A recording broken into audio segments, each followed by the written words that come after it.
Tai šiandien buvo bendro starto varžybos.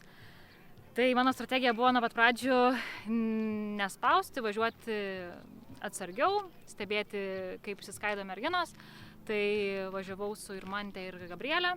Tai pirmas atvažiavom kartu ir tuomet skyrėsi mūsų skaidimas. Tai pirmą skaidimą važiavau atskirai, antrą irgi ir tuomet jau netoli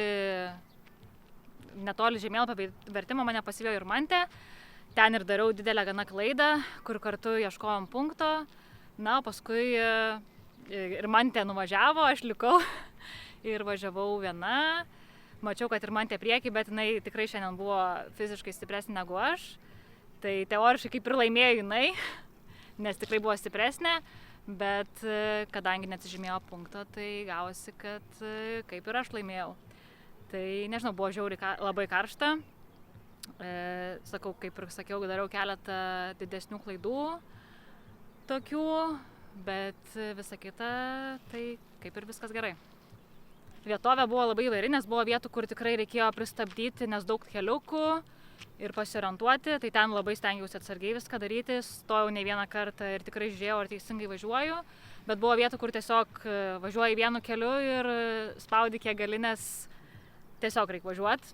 Tai tokia įvairi, sakyčiau, nes buvo ir griovių ten visokių, ir techniškesnių vietų, tai va.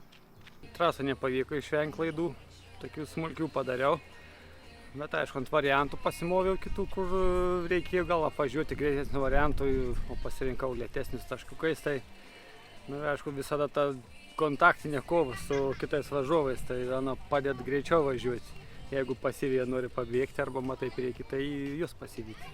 Šiaip pasisekė gana gerai, nes važiavau su draugais Latvių, Estų, Lenkų.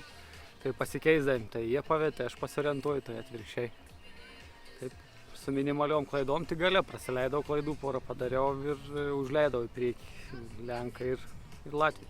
Su lietuviais neteko šiandien važiuoti. Sąlygos šiandien toks ekstremalis, sakyčiau, kaip man tai plus 30 ir daugiau. Tai trasa gana daug punktų ir nemažai kulautuvos pakilimų. Tai davė save, tai reikėjo paieškoti ir šiandien norėjęs net žvaigždžių gale daugiau, nes jau atrodo baigęs, o kalnas dar nesibaigė. Tai karštis ir savo davė.